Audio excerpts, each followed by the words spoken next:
But when I show up as an investor and even sometimes on the phone, whereas I used to be more ashamed of the wholesaling side, like where I didn't want them to know I'm an agent. Probably a lot of your listeners have gone through this at some point, but for me early on, it was like, I don't know, the wholesaling thing seems like kind of scuzzy and, there's no risk to get in. So it attracts not great people. And it's like, I'm not in it for 1 year or 2 years. I'm in it because I'm building a brand. I'm building a name in my city now, which is one thing I really like versus the internet marketing, which where clients were, everywhere. I really like drilling down into my city, building something that's of value because I've got 5 stinking kids. And I would like them, if they so choose, to come and be a part of this business. And now they might get to inherit something that's actually worth a name that's actually worth something.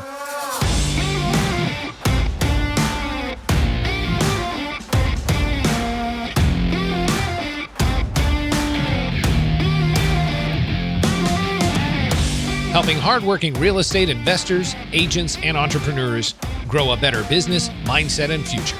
This is the Carrot Cast podcast. Now here's your host, Trevor Mock. What's up, y'all? One thing we've been talking about a lot lately here at Carrot and on the Carrot Cast is hybrid. Now, we started talking about hybrid probably 3 years ago, mainly. And what we mean when we're talking hybrid is an investor who's also an agent or an agent who is also an investor. So you can really help serve those sellers better. So you can add more income to your income stream. You're not throwing away leads that are valuable to you, and you're not kicking those sellers off to the curb that you could help. And so we're starting a series right now. We've done series in the past on hybrid, and we're bringing on some amazing clients who are doing both, who are able to be an agent and an investor, serving sellers better, serving buyers better. And this is honestly not just the future, y'all. This is where we feel that people need to be right now.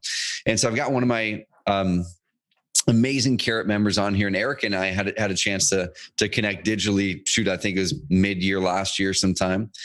We dove in and did a little bit of a deep dive into Eric's business and gave some feedback on some things. And I'm going to change the view really quick here, Eric. There we go. Cool. Now I can see you fully there.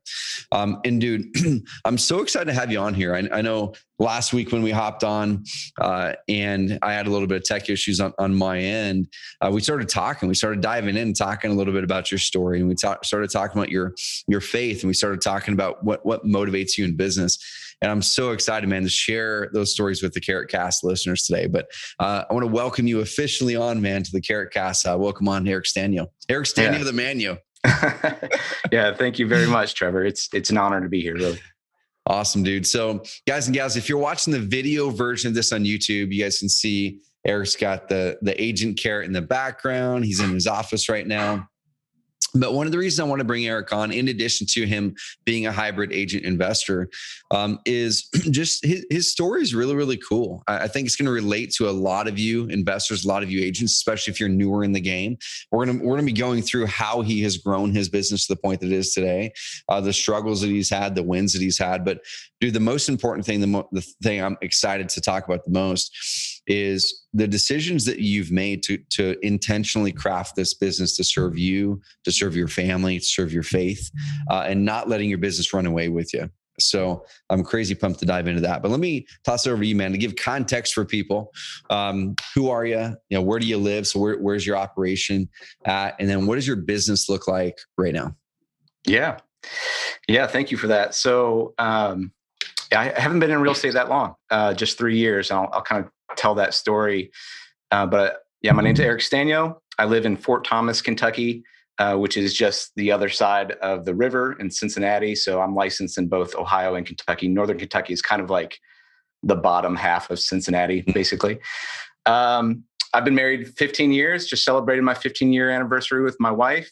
Congrats. We have 5 children, ages 10 to 1. So I have a son who's 10, a son who's 8, a son who's 5, a daughter who's 3, and another son who's turning 1 in a week. So cool. We have a very full, loud, chaotic household, and we love it. Dude, so that right there, that's part of it that we're going to get into probably in the back half of the call. And I'm excited about it because if you hear people say, man, I don't have time, if you hear people say, how do you create as much balance as possible with work and family, I think you've probably got a little bit of experience in it, probably some things that are working well and some things that aren't. So we'll dig into then both. I look at some of these agents who are single and like they got all the time in the world. I'm just like, I'm so jealous at some point. But at another time, it's like, it's so rich. You know, you get all this training as a father and as a husband. And that carries over into the business for sure as well. But yeah, it is. When I look at the charts of the top sales in the business and I see these single people, I'm like, man, get married, have a kid, and then we'll talk. I love it, dude. So man, so you're a real estate agent, and you're with KW still, right? Yes. Yep. Okay. Started with Keller Williams. Yeah. Well, cool, dude. It's funny. I was chatting with Jay Papasan last night on Instagram. Him and I've gotten to know each other a little bit, and they're prepping for the big KW event this next month. And I'm always excited about what they bring, training wise, innovation wise, to the market. So you're in good hands. As far as the brokerage goes, so when did you become a licensed agent? And right before we hit recording this, I didn't know this about you, but you had talked about kind of one of those things that got you to say, man, I need to get my license. So how did that whole thing start? Yeah, let me, if your listeners will give me a few minutes, I'll give a fuller context, which will kind of bleed into maybe the other parts of the podcast we want to get into. But let's do it. Back in college, so I grew up here in Northern Kentucky, but went to college in Nashville for business, went to a small Bible college down there, and was studying accounting and management and a Bible minor. And there was a job fair one day where for the accountant firms at the time. And so I was on the gym floor, and there was this guy there who was like everything I thought I wanted to be, which was like 6'3", though I'm never going to be 6'3", but he was 6'3", good looking, nice suit, awesome watch. And he like put his arm on my shoulder and was like, hey, how would you like to make 6 figures and golf 3 times a week? And I was like, that is exactly what I want. Yes, sign me up. However, it actually had the opposite of impact for me. So I grew up in the church, and what happened is I left that job fair was like my inner conscience was like, you are so greedy. Like all you care about is greed. And so I actually ran the opposite direction towards volunteer youth ministry. So for the next, so I graduated college, but for the next 5 years, I moved back to the Cincinnati area, and I did volunteer youth ministry for this organization called Young Life, which was, just trying to reach high school students with the gospel. And so from a work standpoint, then I started getting into internet marketing and learning about SEO. And I was like this lowly link builder for a company. And over time that built up, and I started a few e-commerce stores and had some clients, and it was all okay, but I wasn't very great at it. And kind of what happened was we weren't having a ton of success with that. We were kind of making it. What happened was that family narrative actually became so strong in me that the work narrative was really suffering. I gotcha. So I was looking at work only kind of as a necessary evil to make enough money, but I really wanted to be a father. That identity was really strong. It's like, I want to train my kids, but I was doing a crap job for all my clients, like when it came down to it. And a couple of them fired me and called me out on it, and which woke me up, which was really great. And I had to kind of, confess, be like, I'm doing a bad job at work, and why is that? And so a friend of mine who was going through something similar. Sorry if this is getting a little. No, I'm getting back up to the carrot. This promise. is good, man. A friend of mine went through something similar. He was reading a book called Every Good Endeavor, written by Tim Keller, who's a pastor out of New York City, Redeemer Presbyterian. I'd read the book before, and the book is all about work, basically. And in the introduction of the book, he kind of lays out this problem that a lot of Christians have, which is there's different teachings about work and money and what to do with it, right? And there's one lifestyle that's like Mother Teresa lifestyle, very simple, and you can't take it with you. And so why acquire any assets and give it up? And that's legit, right? And then there's on the opposite spectrum, there's no, like, you work to accumulate as much as you can so you can have as big of an impact as you can, which I would probably guess Carrot has like is a little more shifted towards that end. Yeah. But then there's all these middle ones of like, no, work, you're just supposed to evangelize the work. There's like all these weird teachings, which could be really confusing. Oh, big time, man. And so what he does in the book really well, he kind of tries to lay a common denominator of how to view work.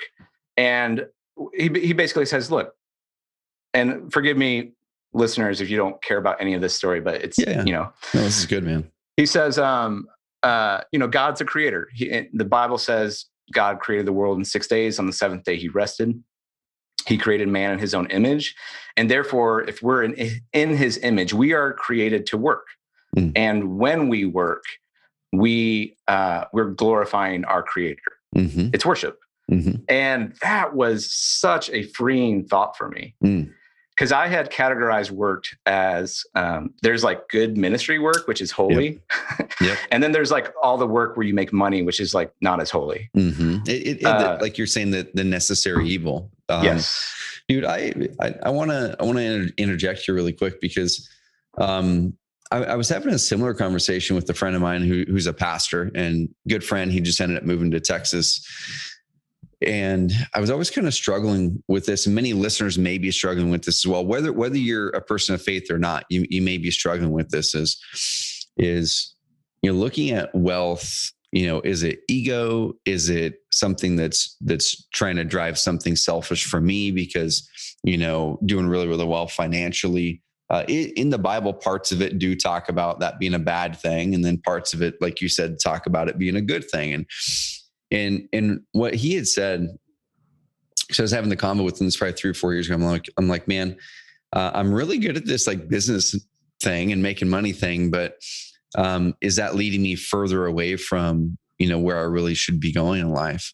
And should ministry, like official ministry, be something with it? And he just goes, Trevor, because everyone's gifted with different things. And he talked about a mentor that he has.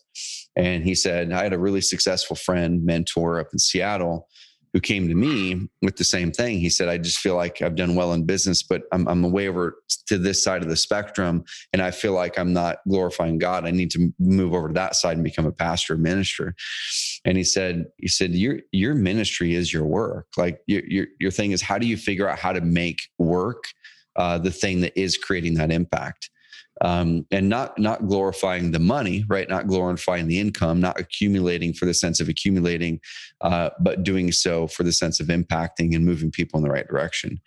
And dude, as soon as that happened, that's kind of when I had my personal shift with Carrot, where I'm not overt with it, but it's extremely clear that I could sell this company tomorrow and have more money than I could ever imagine. But I don't want to, because it's my vehicle for impact at this point in my life. And I love it. It's hard, but I love it, man. So I just want to back that up and toss Well, back yeah, I mean, I think for me, I knew the narrative of Paul and Jesus really well, which is like, oh, these single guys these New Testament narratives. I did not know the narrative of Abraham. To see a father who like ran a household who had 400 and some trained men under his household. Like, what does it take to actually run that thing?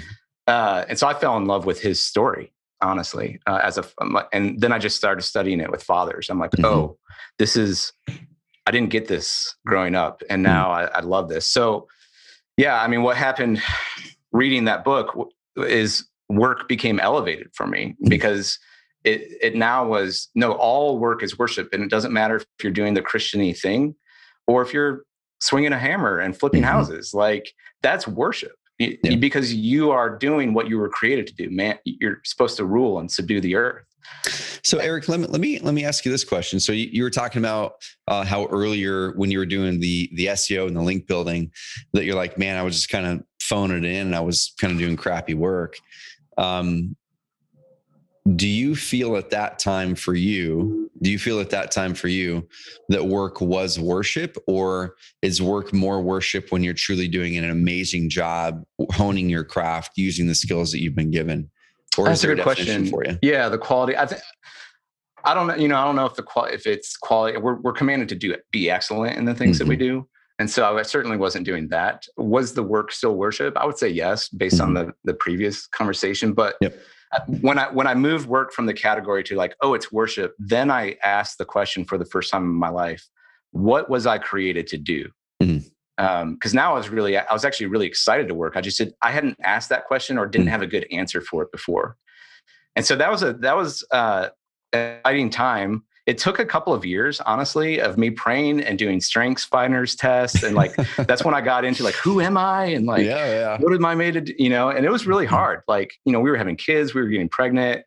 Like every time we were pregnant or had a kid, it's like I lost a job or, had some significant dip in income. It's like, man, this is really tough. And then finally, I don't feel like I had an answer from God or anything, but one day I just kind of got fed up. I'm like, look, I'm good at getting leads online. I know something about Google. I'm going to try to start getting leads for something that's expensive. How about houses? And so I started researching and was like getting into finding this thing about wholesaling. I'm like, okay. And then, then I started typing in, we buy houses, city, X city for every city. I'm like, who are these stinking carrot guys? Like they're ranking for it. These guys, dang it, these guys built the business I should have built. These guys are smart. And so I signed up and I was like, they know what they're doing, getting the content out. I'm like, this is awesome. And so, this was like the summer of 2017 and signed up for Carrot. And I just started hammering away on the blog and leads started coming in.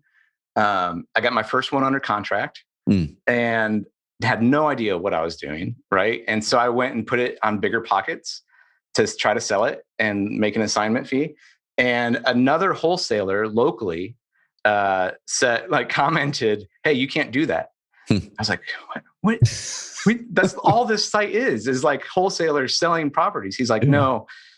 He said, you're not a licensed real estate agent in the state of Ohio. You can't say this property is for sale. You can say this contract is for sale. And I was like, oh my gosh, I'm going to get in trouble and I'm going to get busted, and I got really scared and so I signed up for real estate licensing that day, which I never wanted to do, like even at this point, because again, my picture of a real estate agent was like working nights and weekends on the phone all the time, can't be there for his family. And so I'm like, I don't want to do that.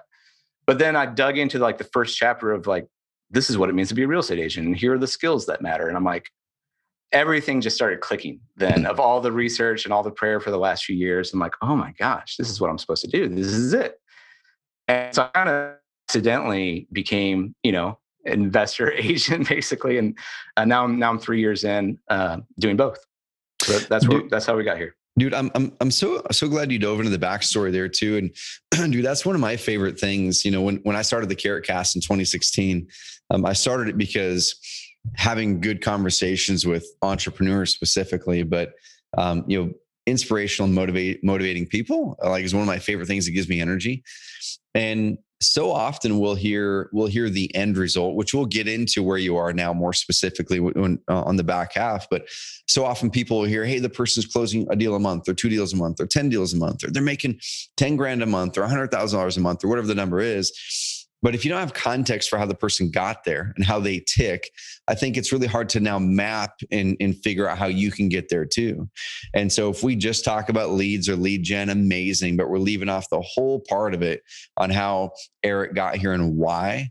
Because when you guys find that reason why, when you guys find that motivation that keeps you moving forward and saying yes when things get hard, that's when you're going to have success. Way too many people will go try to execute a strategy that we talk about on the podcast, and for them it doesn't work as fast as they hope, and so then they give up because they don't have the why behind it, the driving story behind it. So I appreciate you sharing that big time, dude. So one thing you touched on here, and this is something I see with real estate agents a lot, especially investors as well, but agents are like magnified with it. You'd mentioned on there, your picture of a real estate agent was someone who's working 7 days a week, nights and weekends on the phone all the time. And I was talking with some agents, not too long ago and asking them about free time, focus time, buffer time in their schedules, about, the possibility of being able to someday create a business where you could even take a month off if you wanted to take a month off. Not that everyone wants to, but I think it's a good idea to build a business that would allow you to, if you wanted to, instead of feeling trapped to it. And almost every one of them said, what is a weekend? They said 40 hours. Like, I haven't worked 40 hours in 2 years. And I want all of you real estate agents and investors to listen to this, because what Eric had talked about is where he is right now. He works towards that vision of, I want to create a business that serves and fuels my family and glorifies his faith, right? Glorifies God. He didn't say, I'm going to try to make a bunch of money and then, oh my gosh, then I'll try to figure out what my, what my purpose is after that. Like, we're all trying to work and hone on our purposes, y'all. You don't have to know your purpose to start work, but I think we should have an idea of what we want our business to do for us and our families, before we start that. So you don't let the business run away with you. So Eric, let's kind of touch on that a little bit. So let's dive deeper into what your work life looks like now. So you're a licensed agent and you're an investor. You're a Carrot member using both. You've got the agent and investor sites. I looked at your sites the other day. You've got leads coming in both. This time of year, sometimes there's a little bit of a dip and then it climbs a little bit, in December, a little bit of a dip and climbs back up in Jan, Feb usually. But what are you seeing right now as far as deal volume overall with your business? What % are on the retail side versus what % on the wholesale side? Let's kind of break that down so people can see how far you've come in the 3 years. Yeah, it's interesting. It's about half and half right now, which is when I started in 2017, really 2018 was the first year. I assumed the wholesaling side and the investor side would be the avenue that would get more business. And the first year I think I did around 25 deals the first year. And 11 of them were wholesale deals. So it was like half and half there. Yep. And then the second year, just by people knowing that I was a real estate agent then and hadn't flunked out yet, because I'm sure people see that all the time. So, some social stuff in the sphere and the referral business started picking up. And with Keller Williams, I capped, meaning I get 100% of my commission. That happened like early on in the year. And so I assumed the wholesaling business was going to be more, but what happened that year was like, oh, like commissions are nice too, Yep. And so, and then this last year, 2020, so I did around 50 deals, I think in 2019. So I about doubled it, Yep. which was great. And my wife and I are looking at, we're like, oh my gosh, we're making income. This was a good move. And then in 2020 was about the same. The big thing in 2020 for me was I hired my first assistant. Cool. And so put a lot of work into that training, and trying to develop that. Unfortunately, it kind of blew up on me in that she resigned and now she's becoming an agent. And so, I got you. So now I'm resetting, hopefully a little smarter this time. I'm building the systems and the processes through one of your guys' referrals with Rocket Station. And so I'm trying to build it out in such a way where we could onboard, and I'm trying to do it smarter this time around. But it's about half and half again. And it's good. I find that that's good and bad. I think it's good in that, and you said you guys have been going after the hybrid stuff for the last 3 years. So I've been consuming this content. I've only been in it 3 years. I've been, I listen to the Keller Williams world, which there's no shortage of training and voices on where the real estate world is going there, and then I kind of get to balance it out with the Carrot world a little bit. And kind of am going along both paths. Originally, I guess the downside of that is I would feel like my competency in either is a little bit stunted. Yep. In that I'm not fully invested in one. And so I see when I got into this, I knew like the 10,000 hour rule, right? The Malcolm Gladwell, like if you're going to be good at something, it needs 5 years, and so now I feel like I'm decently good at both. And it's growing, which is great. But the plus side is I feel diversified, and I feel like, whatever's coming down the path in 2021, 2022, I feel really nimble. Whereas I don't think, 90% of the agents in my office have anywhere close to the amount of flexibility that I would have if something gets really crazy here. Dude, so that right there, I absolutely love. So you'd mentioned it's kind of 50-50 for you, retail side versus wholesale side. One thing that we'll find a lot, if not most of the time, with agents that are investor agents, is there's definitely a pretty big difference in many markets of the commission size versus the deal size in the wholesale. And so, we'll talk with a real estate agent who, like Anthony Beckham here locally as an example. Anthony's an agent first. So people in the market know him as an agent. He's out there. He's on all the videos. He's the number 2 or number 3 agent. Now he's only like 23 years old. He's a number 2 or number 3 agent in the whole county, which in this small county, he sells a lot of homes. But also he ends up wholesaling or flipping about, somewhere between 5 and 10 homes a year. And so that's one way to do hybrid, right? Is your agent first, your agent forward, meaning you do all the agent things, which includes branding and networking. And they still have a cold call team inside of their office and all that kind of stuff. And then he takes those leads that are those seller leads that are ones that are not conducive to a retail listing. And then he makes them an offer. And so that's one way to do hybrid. Another way to do hybrid is the opposite, is you're an investor first. Your marketing is to motivated sellers. You're building your cash buyer list. You're not looking for retail buyers. Like Anthony's looking for retail buyers. He's got a buyer's agent on staff who does that stuff. But on the investor first hybrid, you're not looking for the retail buyers. People probably don't know you as an agent first in the market. You just happen to have your license. And so you're talking with those sellers, you bring them in, you're solving problems for sellers, and then you list the ones that make sense to list, or you use that license to partner with another local agent so you can share in commissions. So that's kind of option number 2. Are you kind of leaning towards option number 1? Is that where you lean? Does your market mainly identify you, Eric, as an agent, but you're also able to solve more complex problems, or does the market identify you as an investor first? It's actually both, honestly, because I've got 2 different marketing websites. I've got 2 different marketing channels. When somebody contacts me on the Team Stanio side, which is my agent side, definitely they're thinking agent first. Yep. And then the flip side is there's the organic and I'm doing Google ads and just revved up Facebook page towards the end of last year on the investor side. But when I show up as an investor, and even sometimes on the phone, whereas I used to be more ashamed of the wholesaling side, like where I didn't want them to know I'm an agent. Probably a lot of your listeners have gone through this at some point, but for me early on, it was like, I don't know, the wholesaling thing seems like kind of scuzzy and, there's no risk to get in. So it attracts not great people. But then it flipped for me when I heard a podcast potentially of someone in Indianapolis, and they opened their wholesaling podcast with a prayer. And I was like, what? Huh? Like my universe kind of like was broken there.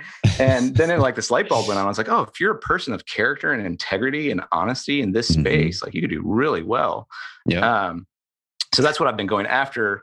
And over time, as I've seen these people and helped these people and provided multiple solutions for them, the shamedness or whatever that, has completely gone away. And now I walk in, and sometimes, like I said, even on the phone, I'll say, hey, I've got multiple options for you. And bottom line, usually, and I just lay it all out there for them. I bring a net sheet that shows both the cash offer and the listing side of things generally.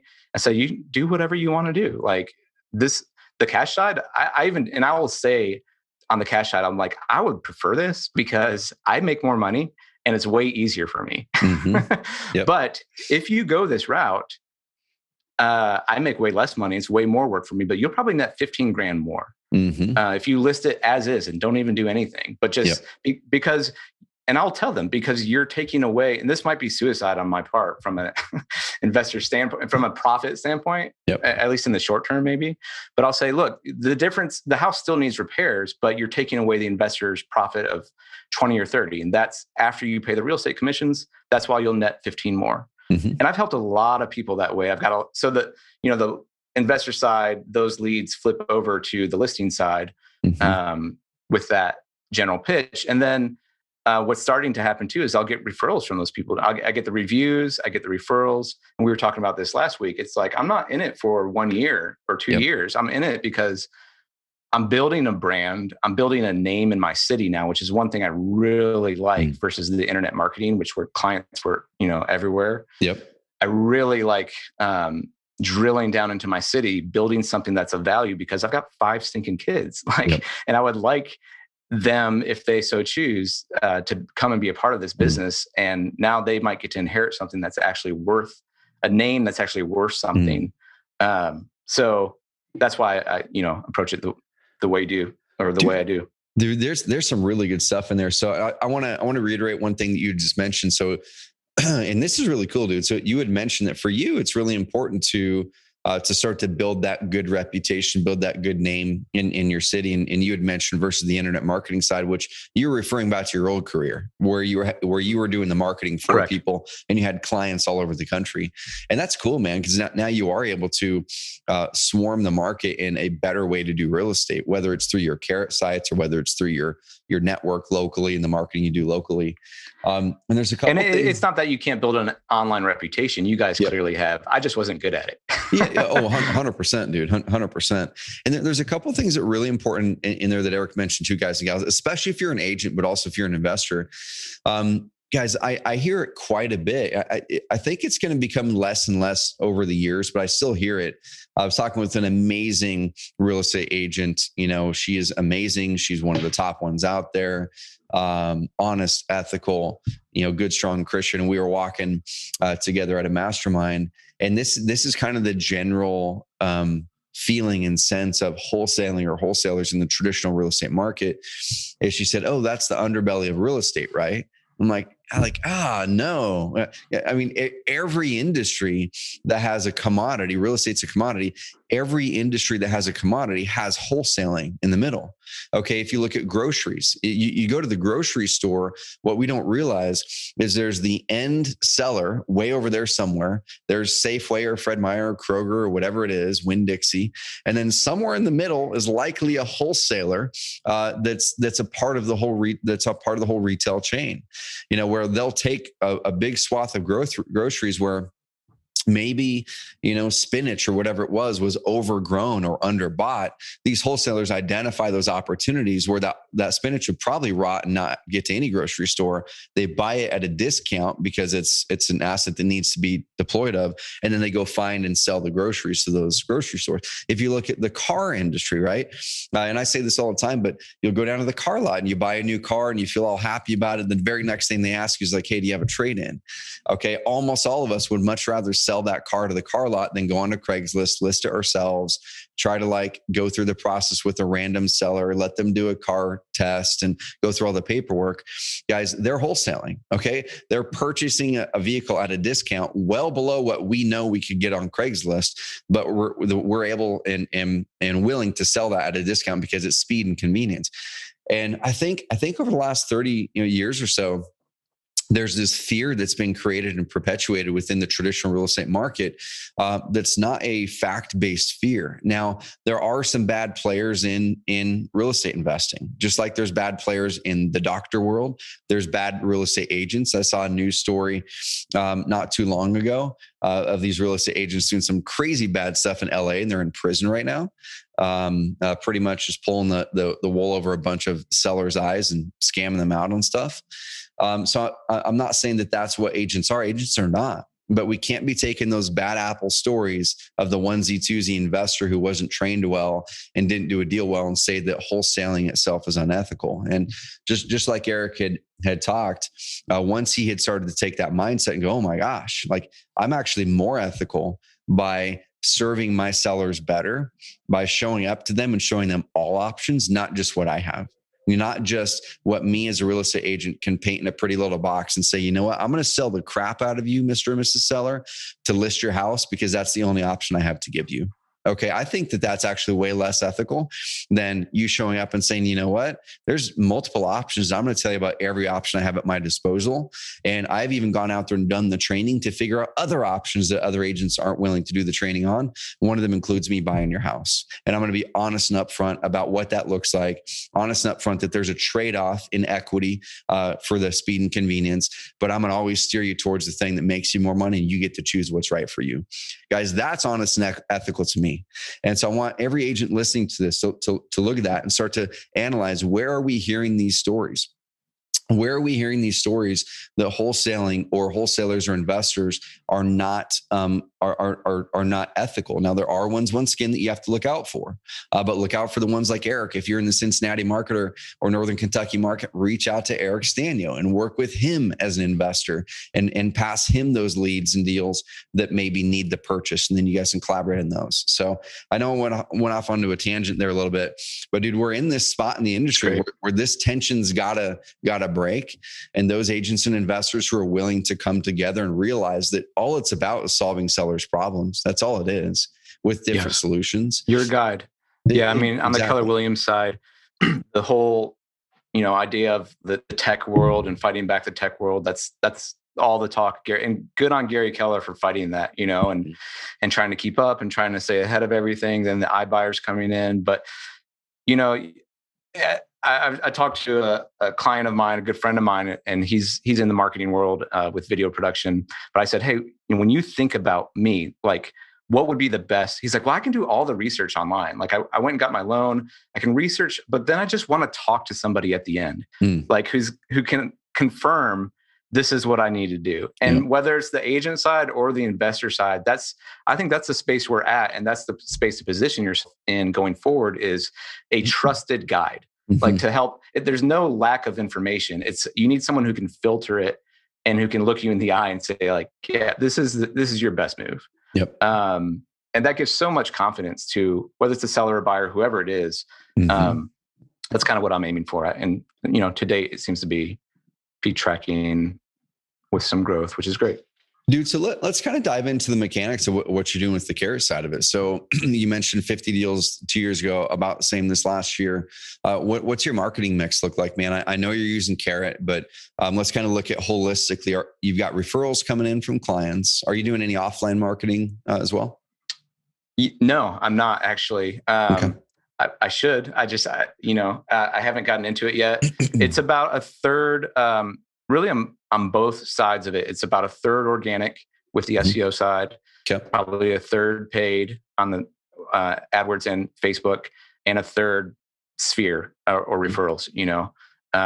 That's where it's all coming in right now. And in terms of the content, like, I'm literally training my new employee right now. Like, here's how to do this Carrot post. Like, here's how to do a video post. I'm recording all of these things. Like, here's how I want it.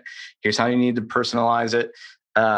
And what I'd like to do, last year I got into TikTok for a little bit, along with 10 billion other people. But the hard thing about TikTok is it's the hamster wheel of of social platforms more than any of the others. And it was super addictive. And I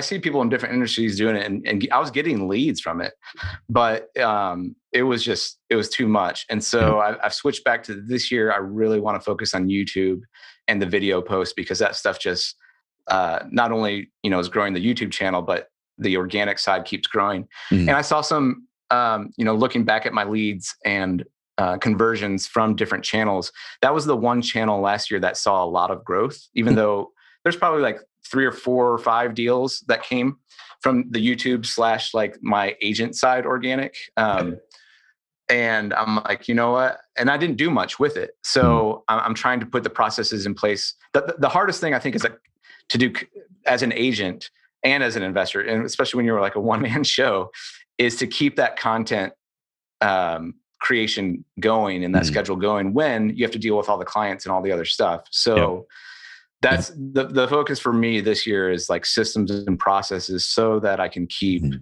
doing the content, especially video. That's where I'm heading. Yeah.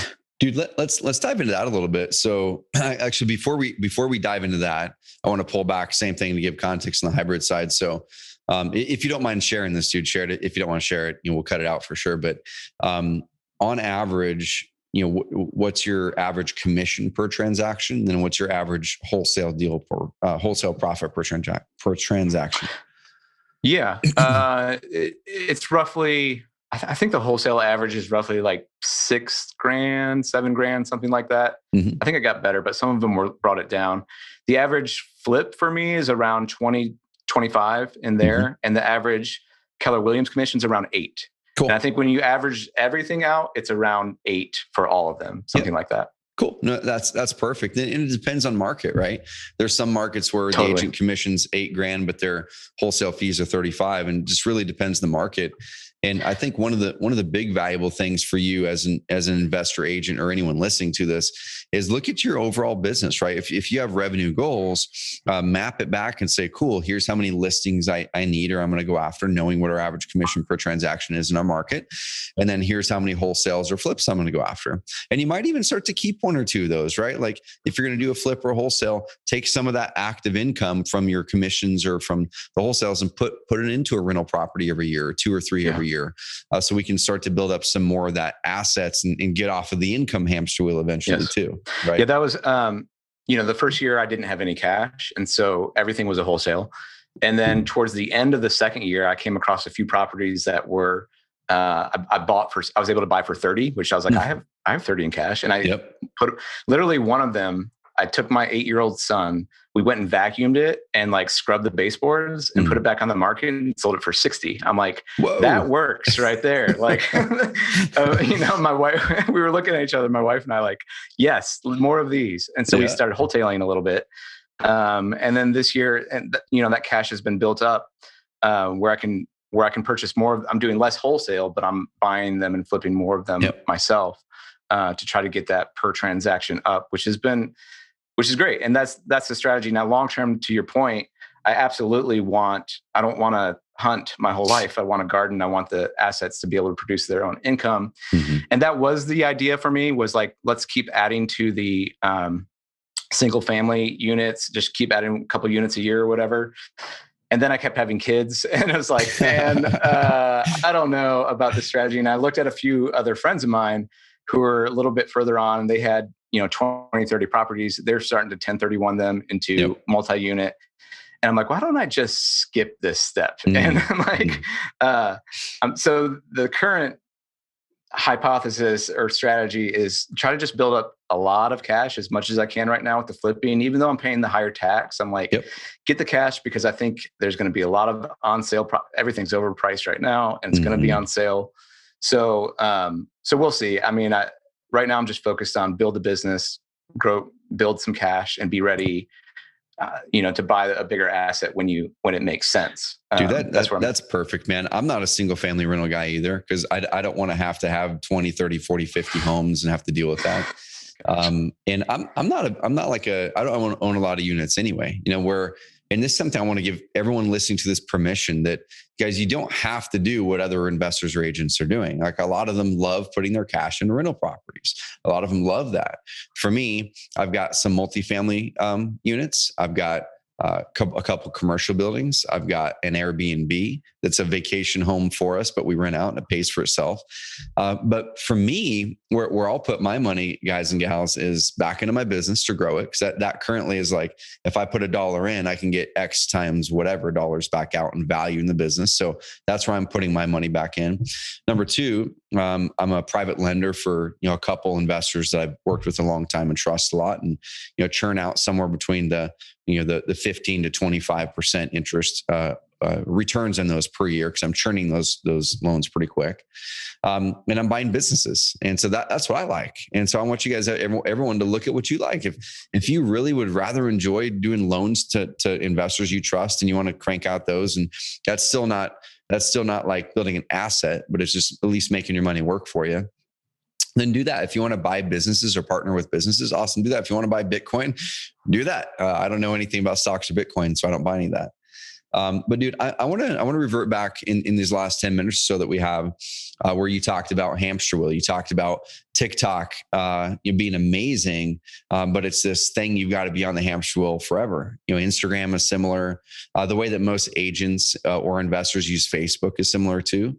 They're all amazing assets, right? Cold calling is amazing. It works. Direct mail is amazing. It works. Facebook, tons of agents and investors pull all kinds of deals out of there. It's amazing. It works.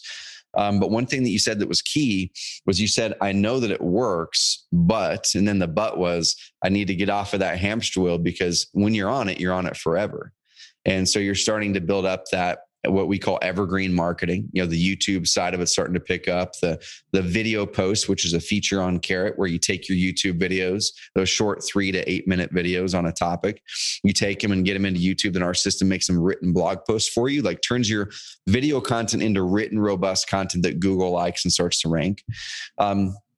Let's kind of break apart some of your strategy there. And if there's any ways I can help you, or we can kind of wrap some strategy back and forth. But what are you doing right now, Eric, with that? So you mentioned you want to create better processes. You started to get some deals this last year from not a lot of work on the YouTube and video post side of things. What are you doing content on, and where's your biggest block right now? Yeah, that's a good question. I mean, like I said, I had that background with SEO. Mm-hmm. And so for years, I helped clients with their rankings go up. And then like overnight, some Google animal would come and like destroy everything. Mm-hmm. And so again, going back to you guys, when I saw the content, my first question was like, oh, that's a lot of duplicate content for all of you SEO nerds out there. Mm-hmm. You will understand that you could get penalized for that. Yep. And so where I'm heading with it is, and what I think the SEO background helped me in that when you really think about Google, they want to rank the best. They became the biggest business in the world because they rank their search engine works, right? They mm-hmm. rank the best stuff. When you go search for something, you find it. And they got better and better over the years at doing that with an algorithm. And you can't just stuff and like, you can't fake it, right? Yep. You have to be a good brand. And towards my last years of being a SEO guy, that's what I was telling people. I was like, you need to put in the work. Like you have to be a good brand. Google wants to rank the best thing. And so I've got this little sign behind me that says, make something worth creating. And there's this part of me that just likes to crank out the scheduled content packs and be like, yes, there's so much volume. And I have to fight that urge a lot of times to be like, no, you got to make something really good. You got to make something like picture the person, make something good. Mm-hmm. And it's hard for me because I'm like a optimizer volume guy. But where I want to go is like, I want to build the brand. And because you can see when you have the brand, when you have an audience, then you can then all of your content's going to just do so much better. Mm-hmm. If you do that. So that's difficult, but that's where I'm aiming, particularly on the YouTube side. I feel like, right now I'm just trying to do the work of the low hanging fruit, which is on my sites, filling out like the homes for sale pages. And then I'm going to go after new construction. The other piece of strategy is like all of these listings that come from the investor side that become listings are great, but they're also usually more work for like $100,000 house. Yeah. So, I'm trying to also build some content in some maybe nicer areas or maybe some new construction homes where the price per deal might be 2 or 3 or 4 times as much as these other ones. So I'm trying to think strategically along the lines of that. But that's where I'm at right now. I'm just kind of cranking through the low hanging fruit and trying to build the process to be consistent with. It's easy for me to shoot the video. Like I can shoot the video. It takes no time at all. It's the editing and making something that's a quality piece of content and then make it the video post. And that's the process that I'm trying to build right now. Yep. Well, cool, dude. I'll give you a couple pointers there. And I want to recap on a couple things that Eric had mentioned for all of you guys and gals who are Carrot members. So he had mentioned video posts. He'd mentioned the automated content blogs. And so I want to walk through a couple of things there. The first thing, when you launch your Carrot site, we of course we put stock content on there because we've got to put something on there. For context, when we originally launched Carrot, the websites literally had no content on them. It was like a list of pages and saying you should probably write something like this on these pages. Now, what happened, Eric? No one wrote anything because everyone was just stuck. Like, what do I put on this? How do I do it? And so we said, well, what if we just write content that comes stock on the sites that shows you, hey, this is exactly what you should be writing. But next is, even if you don't update anything at all, if you drive paid traffic to it, it's still going to convert amazingly well for you on the paid side of things, right?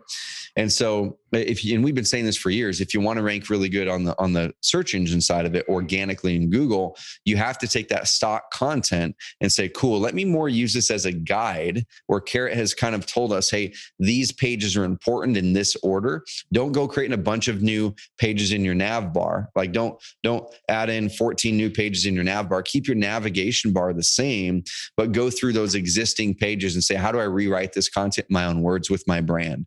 Let me put in one of my own testimonials. Let me rewrite this in my own words, but use our content in those paragraphs as a guide. Hey, what does this paragraph say? Cool. Let me just write it in my own words and delete that paragraph that was in there. And as long as you can rewrite, the majority of that content, which might take you half a day or a few hours, or some of you a day, maybe, that's going to be well worth it. That's going to give you a big advantage, and you don't have to be an SEO pro to be able to do that and use our SEO tool. Number two, we started saying, hey guys, awesome. Now, once you've done that, write consistent blog content. Like, go out there and research and go to Google and type up like how to sell my house in divorce and see what pops up as a suggested search and see what other people are writing. Then go write your own content. What happened? No one to write content, because like it just takes too long to do the research and figure out what to write on and like, how do I write it? And so we said, okay, well, what if we started writing it ourselves? And at the very least, if someone's doing social media or paid marketing, at the very least, they will now have active, good, robust content that we do a slight spin for your market. But at the most, if you want to use that as an amazing SEO tool, then go through there like Tyler Ford has taught in many of our calls, where he'll spend about 10 to 15 minutes on each one of those content blogs, rather than an hour in researching it and trying to figure out what people are actually searching, writing it and hoping that you write it for SEO optimization and conversion, and then publishing it. That's over an hour. Or paying someone at least $50 to $100 to write an article. You spend 10 minutes optimizing or just further personalizing each one of these articles that we write. So it saves you tons of time and tons of money. And so the people who are getting the best results with those are going through that article and adding 20, 30% extra content on there, or adjusting things here or there, taking 10 to 15 minutes to do so.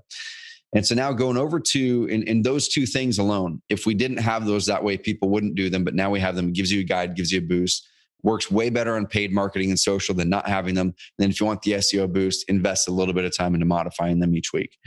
On the video post side of things, dude, the things that I love the most, and we have kind of a beta pilot program that we're doing behind the scenes, working with some agents and investors, coaching them through the content side of it. Anthony Beckham's one of those clients we're working with tightly. He's crushing it here locally now.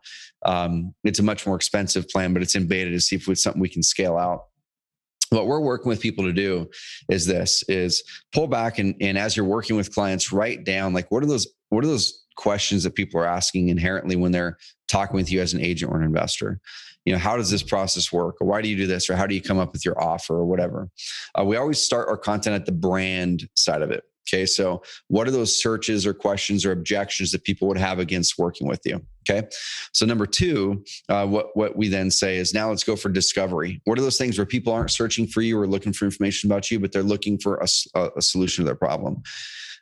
That's where Eric had mentioned he's building out location pages for new construction, location pages for higher end areas of town. So people start to find him through those Carrot location pages. And so if you guys can kind of see how this is all working, you've got your, what we call an authority hub, which is you go through that stock content, modify it a little bit. It might take you a few hours or a day maybe, or you can hire our team to modify the content. And then you start to add on your location pages for the niches and locations you want to buy or invest or be an agent in. And then you start adding on those automated content packs once a month, spend 10 to 15 minutes per article, which is way, way better than writing it yourself. And that's going to start to boost it up. And then last is if you can, do a weekly video post, which should take you less than 10 minutes to do. You pull up that cell phone, you're out in one of those high-end neighborhoods, Eric. You just got done, meeting with someone. Hey, this is Eric with blah. I'm out here at this neighborhood. If you're looking to buy or sell a home in this neighborhood, I'm going to walk you through 3 of the key features in this neighborhood. And I've got a whole series on this below. And the whole thing, people might look at it and go, oh my gosh, it's so much work. Up front, you're talking that first 2 months, it's going to be some work. It might be 3 to 4 hours a week that first 2 months, maybe a couple hours more potentially, depending on how deep you want to go. And then last is writing those location pages. That's once a quarter. And just once a quarter, write a location page or hire us to do it. And that's probably 30 minutes to an hour writing location pages per quarter, per location page, right? 4 or 5. And then last right here is then you spend about 10 minutes a week on video posts.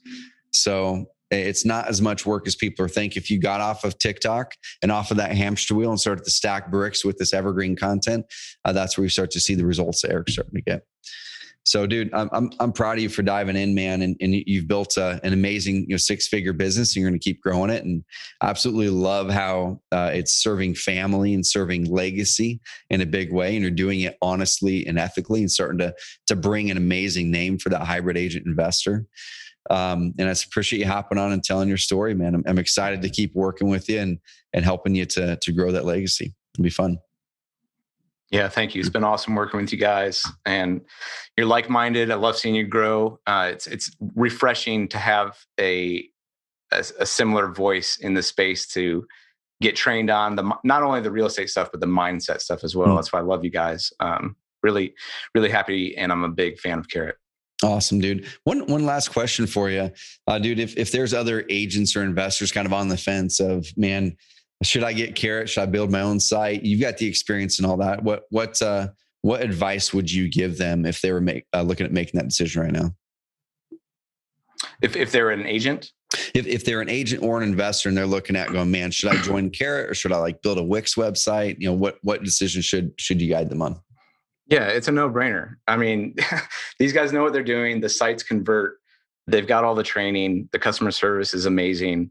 You guys, I know for a fact my business, the growth of the business is because I found you guys. So, you've got nothing to lose. Give it a shot. I love it. Well, Eric, man, I appreciate you big time, dude. We'll bring you back on maybe in 3 to 6 months after you've had a chance to work on that stuff even more and see where things go. Guys and gals, go follow Eric. Where can people follow you, man? That's the thing, Trevor. I don't have anything. I'm just an agent. I'm just an investor. Follow you on YouTube, dude. Selling any coaching. Follow me on YouTube. TeamStanyo.com. Stanyo. So I've got nothing to sell here yet. We'll get you some subscribers on YouTube, man. We'll get you some subscribers. Well, Eric, I appreciate That'd be great. Everyone listen to this. Appreciate the heck out of you guys. Go out and execute at least one thing from this episode. And as always, if you got any value from this, which I know you did, spend the 2 minutes, go over to Apple Podcasts, give us a rating and review on what you got out of this so you can grow your business as well. Have an amazing rest of the week, guys. And Eric, I appreciate you, man. Thank you. Thanks, Trevor.